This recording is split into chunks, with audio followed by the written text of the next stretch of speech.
Live from Fargo and serving you on TV, online, and on the go. This is Valley News Live at 5:30. Sure, you'll get away with it a few times or even many times, but it'll be that one time that you don't. What's causing all the wrecks in construction zones that are clearly marked in our area? Well, that's the question people are asking tonight because there's been around a dozen crashes in the last week in the construction zone along I-94. Good evening and thank you for watching. Valley News Team's Cornelius Hawker has the story about why most of these accidents could have been prevented if people were paying closer attention to the road. People pay attention to stronger fines. Take a look at Minnesota. It's a great example. Driving in a construction zone, $80 minimum fine in North Dakota, $300 in Minnesota. Justin Kirstan, an advocate for cracking down on distracted driving, says that phone call or text can wait. I've met a number of family members who have lost loved ones, and it's nothing short of stunning to see what they've gone through and what they have to live with. Most of the crashes in the construction zone along I-94 are still being investigated, which means the cause of the wrecks haven't been released. But with clear signs marking the zones, it's hard not to believe there had to be some sort of distraction. Culturally, society's not saying this is a big problem, or we give it lip service, but we're not putting the rubber to the road and saying, yeah, they've got to serve some time and do some community service. It's no different than drinking and driving. You make a cognitive decision to drink and drive. You can avoid doing that. It's the same thing when you decide to put that cellular communication device in your hand. You're making that decision and it's completely avoidable. Sergeant Tim Bergman says you should think of this the next time you decide to text and drive. I don't know if it's 4 to 8 seconds, 12 seconds to compose a message. Imagine the distance that you are traveling in that time frame where you're, not paying attention to the missile that you're conveying down the roadway. A missile that could end someone's life. Cornelius Hawker, Valley News Live. Kirstan, the executive director of the North Dakota Active Transportation Alliance, says they hope to work with lawmakers in the next coming months to get laws in place to prevent tragic accidents caused by distracted driving. After a bit of a crazy weekend in the valley weather-wise, today was much more quiet. Let's send it right over to meteorologist Robert Hahn for a first look. Robert? Yeah, much quieter today. We're going to see some quiet conditions as we head through much of the week. Unfortunately, it looks like next weekend is when the storm chances return across the region. Right now, though, lots of sunshine. Temperatures, a mix of some 70s and some 80s. 73 Langdon, 77 Valley City, Roseau, and Bemidji. 82 degrees here in Fargo. Also 82 in Wahpeton and in Fergus Falls. Winds, they've been relatively light. They'll remain rather light as we head through the rest of the evening and become nearly calm during the overnight hours. Just a few clouds out there, primarily in our southeastern counties. Those continue to slide off toward the southeast. Underneath those clouds, not a whole lot. One small shower just south of the Sisseton area continues to drift off toward the south. Here in the Fargo-Moorhead area, as we head through the rest of the evening, temperatures will dip down into the low 70s by the 8 o'clock hour, upper 60s by 9. A crisp night tonight and some nice weather as we wrap up the head through the rest of the week. And we'll have details on that coming up in just a few minutes. Okay, thanks, Robert. Remember, you can stay up to date on the weather conditions where you are anytime on your smartphone or tablet. Just go ahead and download the Storm Team Weather app to get the latest weather conditions and even follow the radar live. Search VNL Weather in the App Store. Tornadoes, high winds, and torrential rain caused heavy damage across several counties in northwestern Minnesota this weekend. Some of the worst damage is in Polk and Norman counties. That's where we find Valley News Team's Neil Carlson. This is Gene Hedrick's farmstead near the Polk County, Norman County line. Right now I'm about 7 miles south of Fertile, Minnesota. The storm appears to have skirted the Polk and Norman County lines, with Norman County getting the worst of the storm. This is Nathan and Bridget Sather's home in Gary. High winds, maybe a tornado, tore the entire roof from their home. The roof is now lying in their trees and the neighbor's yard across the road. The roof landed part of it over here and the rest of it in the neighbor's yard across the road. Yeah. Okay. What time did that hit? We were actually in Fertile, so I'm not really even sure. So any idea if a tornado hit here or just high winds? Everyone is thinking a tornado, but we don't know for sure. Just across the street, Tom Stunis rode out the storm in his garage. And I couldn't get out of that. There was no way to get out. Those doors are buckled in. It was a blast. All right. So do you think it was a tornado? With that kind of wind, the way the trees look, I would have to say it had to been something of that nature. I don't know how it couldn't. Okay. Straight line winds, I don't think would have done this much damage. 3 miles southeast of Gary, massive trees now litter Tim Holland's yard. Did you get quite a bit of rain here too? Well, I talked to a neighbor there, and he said that between Saturday and last night, it sounded like we got around 8 inches, I think. Really?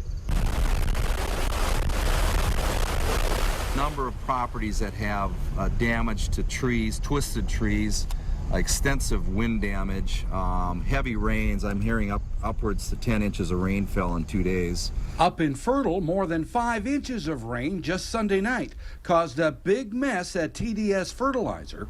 Their shop was a flooded mess this morning. How much water did you get here last night? How much rain? We were all the way right up to the slab directly behind us here. Okay. Any idea how many inches? 5 inches is what I heard. Really? So you got a shop full of water back there too? Yes, correct. Does that cause much damage or just kind of a mess to clean up? Just a mess to clean up, it looks like. A mess that stretches for miles across Polk and Norman counties. In northwestern Minnesota, Neil Carlson, Valley News Live.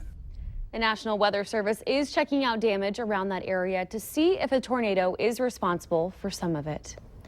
And for residents in Gary, Minnesota, those storms brought up old memories. Back in 1978, a tornado went through the town, killing 4 people and injuring 38.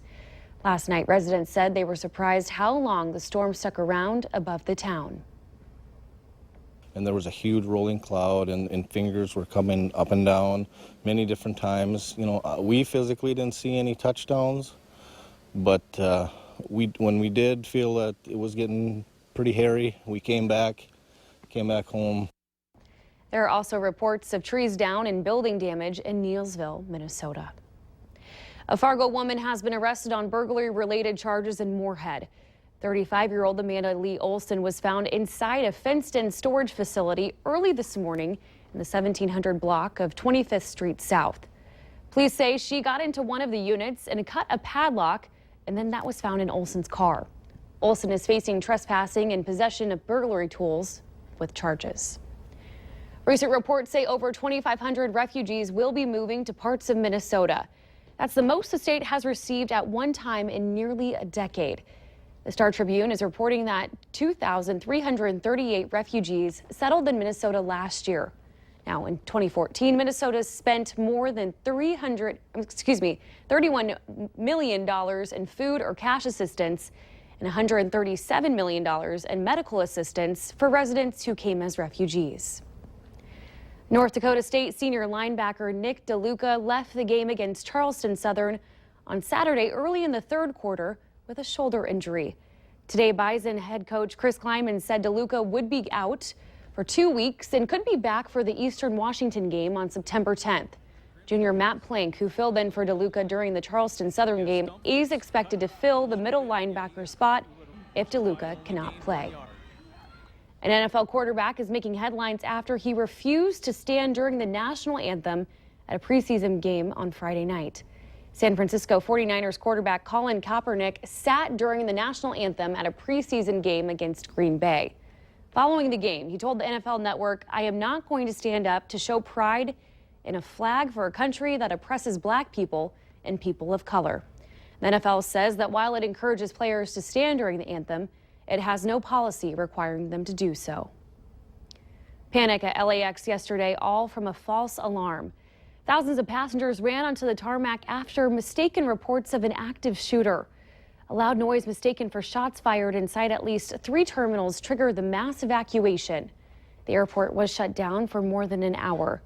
And adding to the chaos, police had their guns drawn and approached a man dressed as Zorro. That man was taken in for questioning but was later released. Police say those reports of shots fired was just simply a loud noise. Rescue workers are pressing on with the gruesome task of recovering bodies from the rubble of last week's powerful earthquake in central Italy. At least 290 people are confirmed dead, but that number could rise. The goal now is to clear the rubble and recover any bodies still trapped beneath. One area where they have stopped searching is Pescara del Tronto. It's a tiny mountaintop village that is now off limits because of the danger there. The focus now, however, is on the investigations. Authorities looking into whether fraud and shoddy construction practices contributed to the high death toll. The cities of Grand Forks and East Grand Forks will have a citywide spraying tonight from 8 to midnight. One case of human infection with West Nile virus has been identified in Grand Forks County. The mosquito most common for transmitting the virus is most active just before sundown and throughout the night into the early morning hours. Tax incentives are being talked about again at Fargo City Hall. Commissioner Tony Garrick is expected to ask the commission to re-vote on a previously approved $618,000 financial package for FedEx Air. The city is working to secure their move from Grand Forks to Fargo. Also, we do plan to ask the decision makers about the scope of Fargo's incentive program, how much they are giving out, and what we're getting in return. Look for that story tonight on Valley News Live 10 at 10. Still ahead tonight, if you are in need of an EpiPen, you're in luck. What Mylan is doing to make sure you get what you need at a cheaper price. After a wild weekend, look for quieter weather as we head through the entire week, but we do have more storm chances to talk about on that 7-day forecast. We'll detail that coming up right after this.